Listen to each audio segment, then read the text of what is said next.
अस्सलाम वालेकुम नाज़रीन, प्रोग्राम आज की बात के साथ मैं हूं इम्तियाज मीर। एहतसाब से इंतकाम की बू आ रही है, पीपल्स पार्टी कह रही है, और वजीर आजम इमरान खान और नेब का गठजोड़ नजर आ रहा है जीआईटी के अंदर। पीपल्स पार्टी कह रही है। आसिफ जरदारी साहब ने आज एक फिर जलसा किया। उसमें कहा कि एस्टेब्लिशमेंट ने जिन्होंने मुल्क के लिए काम किया है उनके साथ अच्छा सलूक नहीं किया। सिंध में गवर्नर राज लगाना, फॉरवर्ड ब्लॉक की मदद से तहरीक इंसाफ हुकूमत बनाना चाहती है। किस तरह गवर्नर राज बने लगेगा और किस तरह यह हुकूमत गिरेगी? इनके पास तो मेजॉरिटी भी नहीं है। अगर सब ये मिलते हैं फिर भी इनके पास नंबर गेम्स 68, 17 एमपीएस इनको चाहिए। खरीदो फरोख्त, हॉर्स ट्रेडिंग, मनी लॉन्ड्रिंग के खिलाफ एक बड़ा ऐलान किया है इमरान खान साहब ने। कह रहे हैं कि सिंध से चीखें आ रही हैं, अभी तो बड़ा ऑपरेशन होने जा रहा है। पीपल्स पार्टी अवामी सतह के ऊपर एहतजाज करने के काबिल है। लोग निकलेंगे बाहर। इसी के साथ बिलावल साहब ने कहा है कि हम तहरीक चलाएंगे तो अवाम के लिए चलाएंगे, जमहूरियत के लिए चलाएंगे, ईसीएल के लिए नहीं चलाएंगे। पीपल्स पार्टी की कयादत सियासी तन्हाई का शिकार है। इसी को अपने स्टूडियो में दावत दी है आशा वारसी साहब, रहनुमा पाकिस्तान पीपल्स पार्टी में। आपको वेलकम करता हूं अपने प्रोग्राम में।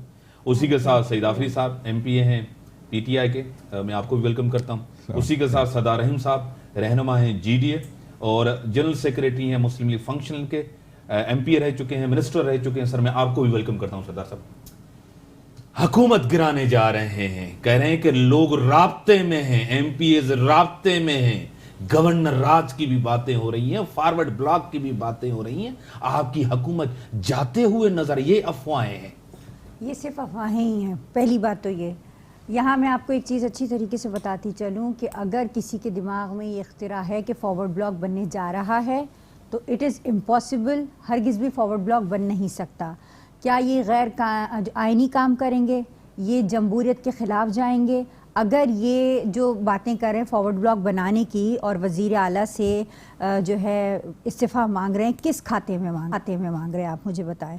बन ही नहीं सकता ना। पहले ये आइन को तो पढ़ें। अगर ये आइन को हटाते हैं और उसके ख़िलाफ़ अगर जाते हैं तो इसका मतलब तो ये गैर आइनी अमल कर रहे हैं।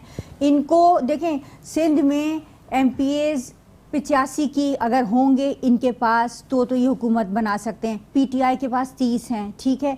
एम के पास जो है तकरीबन 20 हैं, जेडीए के पास तकरीबन, टीपीएल के पास 3 हैं। अब इनके पास टोटल 68 के करीब एमपीएस हैं। 17 एमपीएस का गैप क्या ये हॉर्स ट्रेडिंग के थ्रू राब्ते में लोग एमपीएस राब्ते में मतलब तो तैयार हैं, जरदारी साहब से तंग हैं, नहीं, ऐसा नहीं है। ये 11 साल के अंदर सिर्फ बर्बादी हुई। मैं ये आपको बता दूं कि यहाँ पर हरगिज भी ऐसा नहीं है। हॉर्स ट्रेडिंग से पहले जिस तरीके से हुकूमत बनाई गई है, ये तो जहांगीर तरीन साहब का काम है। क्या ये अब भी वही काम करेंगे? अगर ये मैं इनसे सिर्फ एक रिक्वेस्ट करूंगी कि पहले आइन को जाके पढ़ें, ठीक है ना। आर्टिकल जो है ना 223 और 234 को पढ़ें जाकर, और पढ़ने के बाद फिर जो है ना इसके ऊपर ये बात करें। ये इस तरीके से गैर आइनी जो है ना अमल इक़दाम कैसे कर सकते हैं? ठीक है सर, अगर आपने फॉरवर्ड ब्लॉक बनाया तो गैर आइनी, गैर कानूनी, सिंध के अंदर आपको मैंडेट नहीं मिला। दूसरी बात, एक तरफ हलीम आदिल शेख, दूसरी तरफ आपके गवर्नर हो, उसके साथ हलीम के साथ आपका खुरम शेर जमान साहब हो, उनके दोनों में मौक़िफ़ में बड़ा फर्क है। किस तरह हुकूमत जाएगी? अवामी मैंडेट लेके आइए, आपको मैंडेट नहीं मिला हुक्मरानी का। बिस्मिल्लाहिर्रहमानिर्रहीम। Thank you so much Mir साहब। पहली बात तो यह है कि अल्हम्दुलिल्लाह अपोजिशन की तमाम पार्टियां एक पेज के ऊपर है और पीटीआई ख़ुद भी एक पेज के ऊपर है। जो आपने कहा कि बयान में तजाद है, मैं नहीं समझता कि आपको कहाँ से फील हुआ। दूसरी बात साहब की और शेख रशीद की बातें आपने सुनी है। दूसरी बात यह है कि तहरीक चलाने की जो बात है ना, अब ये पीपल्स पार्टी मोहतरमा या भुट्टो साहब की पार्टी तो रही नहीं, ये तो अनवर मजीद और जरदारी की पार्टी है। अब वो अपने मुलाजिमीन से अगर वो तहरीक चलाएंगे तो वो मुलाजिमीन का काम तहरीक चलाना नहीं, उनकी कॉर्पोरेट सोसाइटी किस तरह चलाना। बनाएंगे गवर्नमेंट अलग, गवर्नमेंट देखिए, किस तरह बनाएंगे? गवर्नमेंट की जो सूरत हाल है, जो इन्होंने कहा, MPAs और इनके खुद के लोग तंग है, बेजार है। 11वीं साल हुकूमत की है, 45,000 यहाँ पे स्कूल सिंध सूबे में, उसमें 3,000 सिर्फ 2018 की बात कर रहा हूँ बंद हो गए। 23,000 स्कूलों के अंदर बिजली नहीं है, 98% 98% स्कूलों के अंदर लाइब्रेरी नहीं है। 1 लाख तलबात इस साल के अंदर स्कूल छोड़ के चले गए। तो आप मुझे बताएं, अस्पतालों के हालात देखे, ये जो पेरिस और जर्मनी की बात कर रहे हैं, तो हमने पिछले दिनों इनके लाड़काना का भी विजिट किया, जो 119 बिलियन रुपीस जो वहाँ खर्च कर चुके हैं।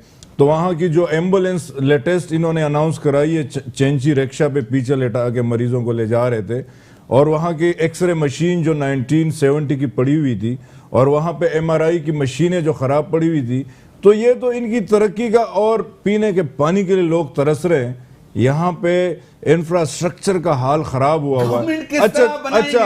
अच्छा इंपॉर्टेंट बात, ये जो MPAs नहीं है आपके पास, क्या करेंगे? MPAs देखो, पहली बात यह है, एक तो मैडम ने आर्टिकल 234 की बात की, तो आर्टिकल 234 का 3 जो है उसमें लिखा है failure of constitutional machinery and a province. उसके अंदर गवर्नर साहब जो है ना अपना इंटरफेयर करके वो राज लगा सकते हैं 2 महीने के लिए। नहीं, 2 महीने के बाद देखिए, 2 महीने के बाद। लेकिन पहली बात यह है, इन्होंने पूछा कि उनके पास आईनी इख्तियार नहीं है, तो मैंने वो आईन का आर्टिकल आपको बता दिया है। देखिए, इनके लोगों से जो है ना मवासलत चाहिए होती है, इस तरीके से नहीं होता है कि उठे और अभी से ऐलान कर रहे हैं कि जी हम सिंध की हुकूमत गिरा देंगे। सिंध की हुकूमत नहीं गिरा सकते। ये मैं अच्छी तरीके से यहाँ बता दूं कि सिंध पीपी का है, बीवी का है और बीवी के लाडले का। ठीक है, मैं सरदार साहब आपकी तरफ आता हूं। सरदार साहब की तरफ। सरदार साहब, किस तरह की बातें हो रही हैं?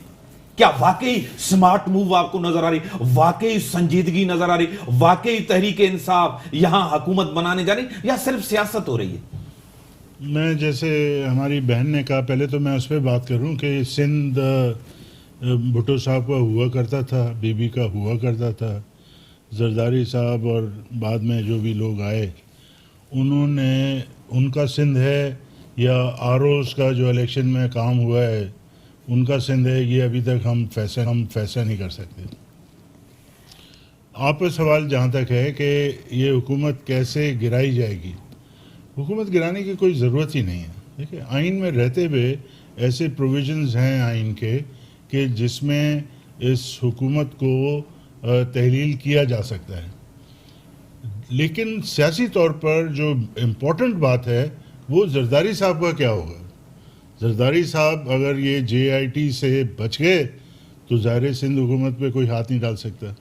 लेकिन अगर जरदारी साहब इस शिकंजे में आ गए तो फिर यकीनन न सिंध हुकूमत, न सिंध के वजीर आला, न सिंध के वज़रा, किस तरह MPAs तोड़े जाएंगे, फॉरवर्ड ब्लॉक बनेगा, खरीदे जाएंगे लोग, किस तरह? सर नहीं, आप मेरी बात नहीं समझे। देखें, JIT है, अभी रेफरेंसेस फाइल होंगे, रेफरेंसेस फाइल होंगे तो हो सकता है गिरफ्तारियां भी हो। ठीक है, तो जब पॉलिटिकली अगर कमज़ोर नज़र आएगी पीपल्स पार्टी, तो ये हुकूमत किस तरह से बचा सकेंगे? ये देखें, डिफेक्शंस होती हैं। अगर सिर्फ 17 पे हम क्यों रुक जाएं? हम मेजॉरिटी अगर डिफेक्ट कर जाए जी, तो फिर आप क्या करेंगे? सर, जिनकी मेजॉरिटी होती है उनकी मेजॉरिटी को कौन तोड़ते हैं, कौन कमजोर उसको आप छोड़ दीजिए, कौन लोग भेजते हैं? वो दूसरा चैप्टर है, उसके बाद में आएंगे। आपको खुद पता है सरदार साहब, दूसरे चैप्टर आपने हर दौर देखा है, जी हाँ, हुकूमतें बनते हुए भी देखी हैं, जिनकी मेजॉरिटी थी उनको हुकूमतें न मिलते हुए भी देखा है आप। जी जी, देखें, हमने गवर्नर राज भी देखा है नून लीग में, और उस गवर्नर राज को सुप्रीम कोर्ट से इंडोर्स होते हुए भी देखा है। तो बहुत सारे ऐसे एवेन्यूज, रास्ते हैं जिससे सियासी तौर पर, आईनी तौर पर चीजें होती हैं और होंगी। क्या खान, एक सरदार साहब, आपने JIT बनाई, इल्जामात थे, सब कुछ थे, इंक्वायरीज पे। आप कहते हैं, आपके जीडीए के रहनुमा हसनैन साहब कहते हैं कि इस्तीफा देना चाहिए मुराद अली शाह साहब को।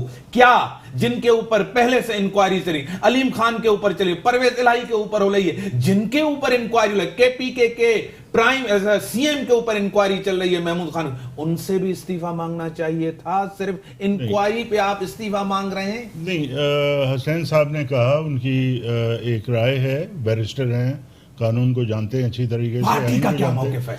लेकिन कहना मैं ये चाहूँगा, वजीर आला जो है वो तो एक सिंबॉलिकली इन रियलिटी सरबराह होता है हुकूमत का। अगर उस पर इल्ज़ाम आ जाए तो उसकी मॉरल अथॉरिटी जो है वो इरोड हो जाती है, कम हो जाती है। क्या केपीके के सीएम की भी मॉरल अथॉरिटी कहां रहती है? नेब में केस है। नहीं, तो वो ये जो बात यहाँ पर है वहां पे भी सादर आती है, वो तो पीटीआई बताएगी क्यों कि वो नहीं? किया। वहां तो इनको पता ही मैं नहीं तो है। जनरली बात कर रहा हूँ, हाँ, जनरली बात कर रहा हूँ कि जो लीडर है, टीम का लीडर है, उसी की अगर मॉरल अथॉरिटी ख़त्म हो जाती है तो जाहिर है कि वो गवर्नमेंट की भी मॉरल अथॉरिटी ख़त्म हो जाती है। तो इस हवाले से हसनैन साहब ने, जो कि जीडीए के पार्लियामानी लीडर हैं सिंध असेंबली में, उन्होंने अपनी राय दी है। लेकिन सिर्फ अपनी ज़ाती राय से तो चीज़ें नहीं होंगी ना, वो तो इन पे छोड़ा है कि अगर वो ये समझते हैं कि उनकी मॉरल अथॉरिटी ख़त्म हुई है तो उनको इस्तीफा देना चाहिए। ठीक है, आप क्या कहेंगे? आपसे मैं सही तरह, उनके ऊपर भी इल्जाम आते हैं, वो भी केस में पेश हुए, आपके सीनियर मिनिस्टर खैबर पख्तूनख्वा वो भी पेश हुए थे। जब बाहर निकले थे तो उन्होंने क्या कहा था, आपको पता है? कि मुझे क्लीन चिट मिल गई है। उसके दूसरे दिन, उसी दिन नेब के तर्जुमान ने कहा हमने क्लीन चिट नहीं दी, आप इस्तीफा उनसे लेंगे। उसके ऊपर आपने पीटीआई का स्टांस भी देखा कि ठीक है, अगर नेब को इस्तीफा लेंगे, जरूरत है, डिमांड करेंगे। देखिए यहाँ पे बहुत बड़ा आप कंपेयर कर रहे हैं, बहुत बड़ा फर्क है। यहाँ सूबे को लूटा गया है, यहाँ लाइब्रेरी की जगह पे, मंदिर की जगह पे, जिमखाने की जगह पे लोगों ने अपने टावर्स खड़े कर दिए। बहरिया मलक रियाज के साथ मिल के यहाँ पे लोगों का करोड़ों रुपए चोरी किया गया है, अरबों रुपए जो तालीम, सेहत, रोजगार के लिए मुख्तसा, जो यहाँ के इंफ्रास्ट्रक्चर के लिए था, लोगों को पीने का पानी देने के लिए था। ये जो आज कचरे के ढेर कराची से बना दिए, लोग पानी के लिए तरस रहे। एक स्कूल बता दे नहीं है, वहां पे बिजली नहीं है, वहां पे जो है ना वॉशरूम नहीं है, बच्चों के लिए बैठने की जगह नहीं है। इस सूबे का हशर नशर कर दिया। अच्छा, ये जो जाली अकाउंट है, ये हमने नहीं बनाया, ये तहरीक इंसाफ ने नहीं बनाया। ब्रेक के बाद आता हूं, ये जवाब लेता हूं नाज़रीन, ब्रेक का टाइम, ब्रेक के बाद।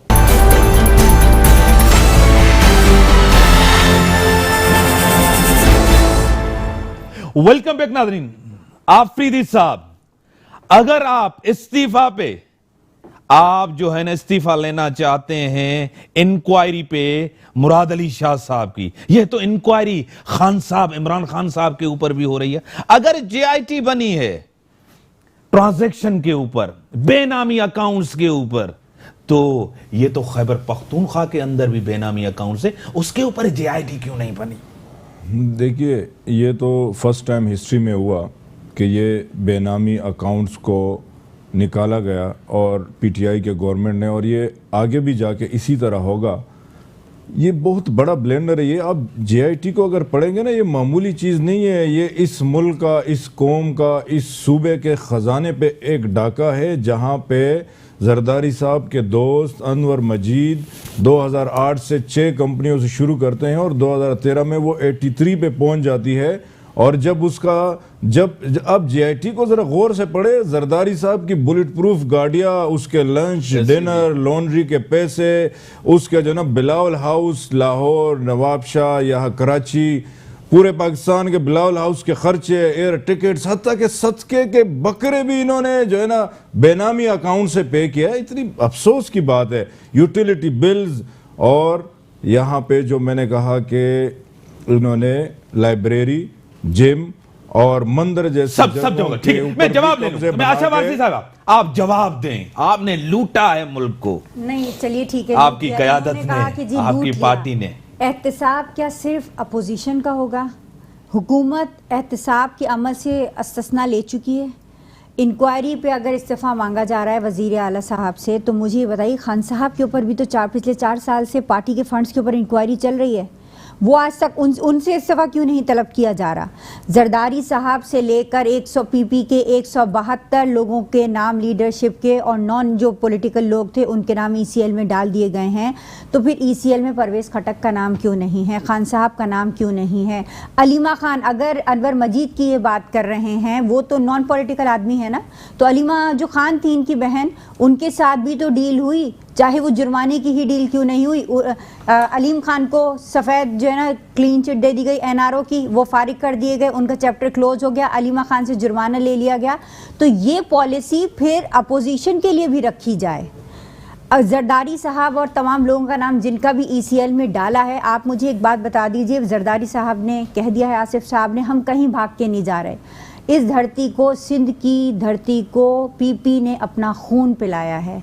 तो ये इनकी गलतफहमी है, सोच है, सिर्फ ख्वाब हैं कि जी ये हुकूमत गिरा सकते हैं, और अगर हुकूमत गिराने का इनका ख्वाब पूरा ना हुआ तो मेरे ख्याल से इन्हीं की हुकूमत गिरेगी इनकी हुकूमत। सर मैं आपकी तरफ आता हूं। सर एक बात मुझे आप बताएं, मैं तारीखी जुमला कहने जा रहा हूं। जो सब्सिडी दी गई अनवर मजीद ओमनी ग्रुप को, सब्सिडी दी गई, सरदार सर आपको पता है उनकी करारदाद किसने पेश की थी? खुरम शेर जमान ने जी। ये मैं आपको बताता हूं, सब्सिडी दी गई, इनके ही अपने एमपीए थे, उन्होंने पेश की थी। और वो लिखी किसने थी और कान में जाके उसको किसने बताया था? वो थे नासिर शाह साहब ने। कहां जाए अब? और किकबैक किसने लिए थे ये भी बताएं। ये देखें, यही तो अलमिया है ना इस मुल्क का। माजरत के साथ मैं ये बात कह रहा हूँ, जिसमें मैं खुद भी शायद शामिल था जब मैं एमपीए था। एमपीएज आ जाते हैं लेकिन उनकी ट्रेनिंग नहीं होती। लेजिस्लेशन पे जिनको बुनियादी काम है उसकी उनको कोई ट्रेनिंग नहीं होती। और जो तकरीरें भी असेंबली में की जाती हैं, मेरा दावा है 100% कि वो कोई जो अरबाब इक़्तिदार होते हैं जो कि फ़ैसले करते हैं, वो कभी अपना वक्त भी ज़ाया नहीं करते उन तकरीरों के बारे में मालूम करने के आज क्या हुआ असेंबली सुनने के लिए। ठीक, तो ये हमारा अलमिया है। हम बात तो जमहूरियत की करते हैं, लेकिन जो जमहूरी इदारे हैं उनको हम कोई अहमियत नहीं देते और उनको हम कमज़ोर ही रखना चाहते हैं, क्योंकि हमारी शख्सी जो ताकत है, पावर है, वो उसमें कमी हो जाएगी अगर असेंबलियों को आपको इख्तियार ज़्यादा मिल जाएगा। तो ये हमारा अलमिया है और इसमें कोई बैद नहीं है कि ऐसे ही हुआ होगा।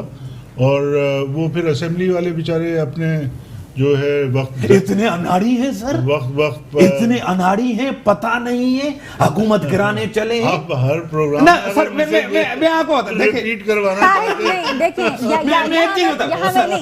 यहाँ मैं थोड़ा सा इंटरप्शन करना चाहूंगी सरदार साहब, आपको भी और आपको भी, कि ताहिर डावर का इनको नहीं पता चलता कि वो अफगानिस्तान कैसे पहुंच गया, लेकिन बिलावल साहब के ब्रेकफास्ट का और केक का और सदकों का, बकरों का, ड्राई क्लीनिंग का ये हिसाब एहतसाब की जीआईटी के अंदर लिखा हुआ है। सरदार साहब देखिए, ये बड़ी बात, ये बड़ी बात इन्होंने कह दी है कि एक एसएसपी लेवल का बंदा, उसको शहीद कर दिया जाता है, 26 दिन तक कहां गायब होता है, किस हाल में होता है, शहीद होता है, गवर्नमेंट को पता नहीं चल रहा, आज दिन तक खामोश, ये चुप है। इनको ये पता चल जाता है कि सदके के बकरे कैसे आए, ब्रेकफास्ट किस तरह। मैं तो पीटीआई में नहीं हूँ, हम इन्हें सपोर्ट करते हैं, लेकिन अगर मैं पीटीआई में होता और एज ए सपोर्टर भी इसके जवाब में इस तरह से दूंगा कि ये हालात बनाए किसने? जो 15 साल से हुकूमत में है, जो 5 साल अभी तो इनकी हुकूमत है ना सरदार साहब, जिन्होंने जो क्लेम करते थे कि हमने तालिबान के साथ जो मूजिब थे तालिबान को लाने में, पैदा करने में, ठीक है, ये सारी हिस्ट्री की बातें हैं ना। तो ये जो जिम्मेदार हैं, आज ये जो हालात हैं, आज किनकी गवर्नमेंट सर, आज कौन जिम्मेदार है? कुछ भी हो रहा है। कराची के अंदर अली रजा आब्दी साहब का जिस तरह कत्ल हुआ है, आप 1988 से ले लें आज तक, हमारी सिक्योरिटी, हमारे दूसरे मामला सिर्फ इनेतात पजीर है। हमारी फ़ौज को जो है ईस्टर्न बॉर्डर से निकाल के वेस्टर्न बॉर्डर पे लाया गया है, क्योंकि हमें वाकई में ख़तरात हैं अपने अतराफ़ के ममालिक से। वो इंडियन एजेंट सारे जो हैं वो अफ़गानिस्तान के थ्रू आपके पास आते हैं। तो अब ऐसी सूरत हाल में वो हुकूमतें ज़िम्मेदार हैं जो कि पहले उन्होंने हुकूमत किए और मज़े लूटे, लेकिन इस तरफ इस जानिब कोई उन्होंने कोई तवज्जो। सरदार साहब, अगर ये गवर्नर राज लगाते हैं, अगर ये फॉरवर्ड ब्लॉक के हुकूमत बनाते हैं, आप सपोर्ट करेंगे एज ए जीडीए? अगर ऐसी मूव होगी और फॉर्मली ये बात होगी तो यकीनन हम उस पर गौर करेंगे और हिकमत अमली और आप हुकूमत गिराएंगे, इनका साथ देंगे हम गिराने हिकमत में? अमली जब बनाएंगे उसमें ये बात भी शामिल होगी। हुकूमत से पहले जिस तरह तहरीक इंसाफ इमरान खान साहब का जीडीए पीर साहब पगारा के साथ ताल्लुक था, डिस्कशन होती थी, पूछा जाता था, मिला जाता था, हुकूमत बनाने के बाद भी जो वादे थे, जो दावे थे, वो सब सही साबित हुए? देखिए, हमने तो उनको ब्लैंक चेक दिया हुआ था, जो कार्ड। सर, सियासत में होता है ब्लैंक चेक? नहीं, मैं वही अर्ज कर रहा हूँ ना, क्योंकि गवर्नेंस में हम शामिल नहीं है तो हम इनकी लाइबिलिटी। सर, गवर्नमेंट में क्यों से शामिल नहीं? अभी आपका एक मिनिस्टर है, खातून मिनिस्टर है। मिनिस्टर, वो भी ऐसी मिनिस्ट्री है कि उसका कोई पब्लिक को रिलीफ नहीं मिल सकता। लेकिन हमारी, मैं शिकायत नहीं कर रहा, लेकिन ये इनके हक में है कि आप वाली शिकायत वही एमक्यू वाली, वो भी कह रहे हैं कि कोई काम नहीं हुआ, कुछ भी नहीं हुआ। बात सुन लेंगे तो फिर आपको मेरी शिकायत का पता लगेगा। मैं शिकायत नहीं कर रहा, लेकिन हमारा पॉइंट ऑफ व्यू ये है कि जीडीए की लीडरशिप एक्सपीरियंस लीडरशिप है ना। जब से सियासत शुरू हुई है, जीडीए की लीडरशिप उसमें शामिल रही है किसी न किसी तौर पर, तो उससे फायदा उठाना चाहिए इमरान खान साहब को। जीडीए की लीडरशिप को साथ मिलाकर क्यों नहीं मिला रहे, क्यों नहीं फायदा ले रहे? तो मेजॉरिटी इनकी है, इनके फैसले। मेजॉरिटी नहीं है, अनाड़ी हुकूमत है। देखिए घर कहानी घर घर की चल रही है। बात ये है ना, आज वो लोग हमसे ये हिसाब मांग रहे और वो बातें सुना रहे। मुझे तो बड़ा अफसोस होता है कि एक तो इस मुल्क को लूटा, दोनों हाथों से लूटा, दोस्तों को भी लुटवाया, रिश्तेदारों को भी लुटाया। और मुझे एक बात बताए, एक शख्स 3 बार वज़ीर आज़म बने, अपने लिए अस्पताल नहीं बना सका, अपने अहलो अयाल का इलाज वो लंदन से कराए। स्टील मिल तबाह हो रही है, इनकी मिलें आबाद हो रही है, यहाँ पीआईए तबाह हो रही है, इनकी खाकान साहब की एयरलाइन जो है ना वो तरक्की पे जा रही है। किस तरह बेहतरी लाई? एक सवाल करने सारी सूरत हाल के जिम्मेदार डाइवर्ट ना करें आवाम को। आवाम को पता चल गया है कि अरबों करबों कहां से कहां चले गए। मुराद अली शाह जो है ना, वो पब्लिक पोस्ट होल्ड करते थे, उस वक्त फाइनेंस मिनिस्टर थे, वो रिस्पॉन्सिबल है। इमरान खान ने डायरेक्टली कोई पब्लिक सीट पे वो नहीं बैठे, कोई वो वज़ीर आज़म नहीं बने, कोई वज़ीर आला नहीं बने। अल्हम्दुलिल्लाह हमारे लोग आज भी फेस कर रहे हैं, इदारों का एहतराम करते हैं। आज सुप्रीम कोर्ट को हमें तो दुआ देनी चाहिए चीफ जस्टिस साहब को कि वो हमारी पानी के लिए भी फिक्र वो कर रहे हैं, लॉ एंड ऑर्डर की भी फिक्र वो कर रहे हैं। ये तो हमें तो 3 महीने में आए हुए, 4 महीने में आए हुए, 30 सालों से इस मुल्क से लूटने वालों से। एक आखिर में एक सवाल करूं, बाद में आप जवाब। छोटी सी बात, जब नेब इनसे पूछे कि आप मोटरसाइकिल पर आए थे, आप असेंबली में पहुंचे, मोटरसाइकिल पर पहुंचे, मोटरसाइकिल पे आए थे, पढ़ाते थे। हम इदारों का एहतराम करते हैं, यूनिवर्सिटी के अंदर पढ़ाते थे इनको। वो बिजनेसमैन है। पहली बात ये, अलीमा की भी बार बार बात करें, अलीमा खान का केस ये था कि उनकी जो ट्रांजैक्शन हुई थी दुबई में, वो प्रॉपर चैनल से बैंकिंग के थ्रू हुई थी, अनडिक्लेयर्ड। वो इसमें मैं बताऊं, जरा मुझे सुने, अनडिक्लेयर्ड ट्रांजैक्शन वो डायरेक्ट रह चुकी है शौकत खानम की, सुप्रीम कोर्ट में जमा करा दी। इश्यू जो था वो सिर्फ टैक्स नोट पे करने के ऊपर था, जो उसके ऊपर जीआईटी, आपके ऊपर जुर्माना। इन्होंने तो लॉन्चों के जरिए, हवाला के जरिए, हुंडी के जरिए पैसे इस मुल्क से लूटे, बाहर पहुंचाए इस मुल्क से। और यहाँ पे जवाब ये क्या देंगे? हमें सिंध के अवाम का हिसाब दे, 11 साल हुक्मरानी का हिसाब दे, उसका जवाब दे। कराची शहर, सिंध पूरा तरस रहा है पानी के लिए, स्कूलों के लिए तरस रहा है, अस्पतालों के लिए तरस रहा है, उसका हिसाब दे हमें, उसका जवाब। अभी जवाब दे। मगर मुझे ये पूछ के बताया जाए पीटीआई की हुकूमत से कि खान साहब की 11 साल की जद्दोजहद में जो खान साहब ने अवाम को ख्वाब दिखाए, वो ख्वाब आज किधर चले गए? वो ख्वाब तो आके अपोजिशन के चंद टारगेटेड लोगों के ऊपर रिलाई कर रहे हैं। इनकी हुकूमत को ऐसा लगता है कठपुतली की हुकूमत है, जो अनाड़ी सारे के सारे इकट्ठे हो गए। सारी पूरी पाकिस्तान की 70 साल की सियासत के जितना भी लेफ्ट ओवर था, वो सारा करप्ट माफिया उठकर खान साहब की पार्टी के अंदर चला गया। आज वो ड्राई क्लीन हो चुके हैं वो सारे के सारे लोग। ना तो क्यों हलीम आदिल शेख कितना बड़ा लैंड ग्रैबर है, उनके ऊपर रेफरेंस चल रहा है, उनसे इस्तीफा क्यों नहीं लिया जाता? ठीक है, उनसे इस्तीफा क्यों नहीं लिया जाता?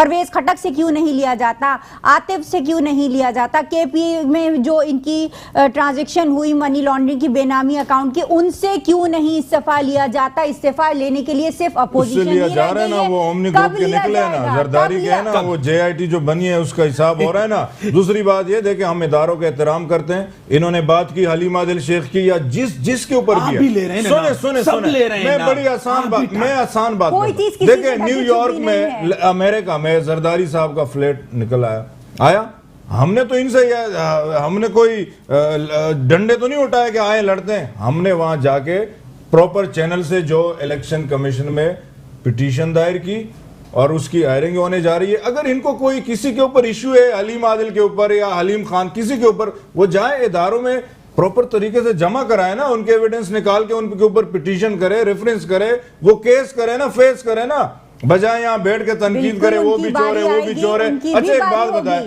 पिछले सबका हिस्सा होना चाहिए, सबका हिस्सा होना चाहिए, सबका होना चाहिए, सही साहब, सबका होना चाहिए। आपके लोगों का क्यों नहीं? जो नून लीग में आसिफ जरदारी साहब के साथ थे, नवाज शरीफ के साथ थे, वो सारे आपके पास आए हैं। ये फवाद चौधरी कहां थे? जहांगीर तरीन किस किस दौर में नहीं रहे? एमक्यूएम के मिनिस्टर जो आए पहले कहां थे? जरदारी साहब से नून लीग के साथ वही टीम आपकी है, खान साहब की वही लोग हैं। मोहम्मद मियां सुमरो कहां थे? आज वो दूध के धुले हैं। टीम हमारा डिपेंड टीम के ऊपर, कप्तान के ऊपर है, कप्तान के ऊपर है। हम कप्तान को देख रहे हैं। सरदार साहब आखिरी वाहिद कप्तान है, नहीं ये वाहिद कप्तान है जो बगैर किसी पोजीशन पे रहे हुए सुप्रीम कोर्ट को फेस किया, अपनी अकाउंटेबिलिटी कराई और वहां से क्लीन चिट लिया। इन्होंने तीन बारियां गुजारी, मुल्क को लूटा। सरदार साहब आखिरी क्लोजिंग रिमार्क्स। मैं अफरीद साहब एक बात कहना चाह रहा हूं। देखें, जो आपने बात की बड़ी रेलिवेंट बात है कि लोग तो वही है ना, कभी इधर कभी उधर। इसका हल क्या है? इसका हल कोई, आप एक ऐसी पाक शफाफ पार्टी जो है ना बनाना बड़ा मुश्किल है कि सारे फरिश्ते हैं उसमें, पाकिस्तानी हैं और जो भी लोग मुलविस हैं वो हैं। इसका हल ये है कि हम इदारों को मजबूत करें और इदारे जो हैं वो कड़ा एहतसाब करें। बड़ी मेहरबानी। जो प्रोसेस अभी हो रहा है ये बहुत पहले होना चाहिए था। बड़ी मेहरबानी सरदार साहब, टाइम लिमिटेड हमारे पास। सही साहब, आपकी बड़ी मेहरबानी, आपकी आशा बड़ी मेहरबानी। इदारे सबकी अकाउंटेबिलिटी करें और तहरीक इंसाफ की कयादत वुज़रा तर्जुमान ना बने। उनको पहले लीग्स कैसे पता चल जाती है, जो भी करप्ट हो जहां भी हो, नून लीग में था, पीपी में था, चाहे तहरीक इंसाफ की काबीना में है।